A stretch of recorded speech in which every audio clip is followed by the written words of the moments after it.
श्री स्वामी समर्थ. तुम्हा सर्वांचे स्वामी आहेत या चॅनलवर स्वागत आहे. तुम्ही या वेळेस तर पूजा करत नाही ना? करत असाल तर आजच बंद करा. शास्त्रानुसार देवपूजा कधी करावी आणि कधी करू नये याचे काही नियम घालून दिले आहेत. चुकीच्या वेळेस केलेली पूजा आपल्याला फळ देत नाही, तर त्याचे विपरीत परिणामही आपल्याला भोगावे लागू शकतात. पूजा कधी करू नये? हिंदू शास्त्रानुसार दुपारच्या वेळेस पूजा करण्याचं टाळावं. हा काळ देवतांच्या पूजेचा काळ असतो. त्यामुळे या काळात केलेली पूजा देवतांच्या विश्रांतीत बाधा आणते. त्यामुळे दुपारी 12 ते 3 या वेळेत पूजा करणं टाळलं पाहिजे. या काळात केलेल्या पूजेचं फळ मिळत नाही. आरती आणि पूजा यांच्यातील फरक समजून घेणंही तितकंच महत्त्वाचं आहे. पूजा केल्यानंतर आरती केली जाते आणि त्यानंतर देवता झोपी जातात.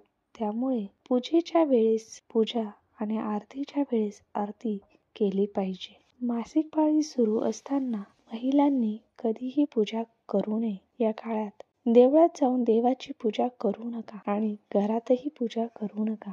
यासोबत देवी देवतांच्या मूर्ती, पवित्र वृक्ष, वनस्पती आणि पूजा साहित्याला मासिक पाळीच्या काळात हात लावू नयेत. घरामध्ये सुतक आणि सोयर असतानाही पूजा करू नका.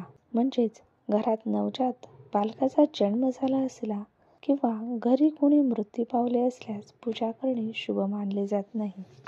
ग्रहण इत्यादी काळात पूजा करू नये, परंतु या काळात तुम्ही देवाचे ध्यान करू शकता आणि मंत्राचा जप करू शकता. दिवसभरात कधी करावी पूजा? दिवसभरात 5 मुहूर्तांवर पूजा करावी असं हिंदू धर्मशास्त्र सांगतं. धर्मग्रंथानुसार पूजा दिवसा कधी करावी याचे नियम घालून देण्यात आले आहेत. ते पाहूया.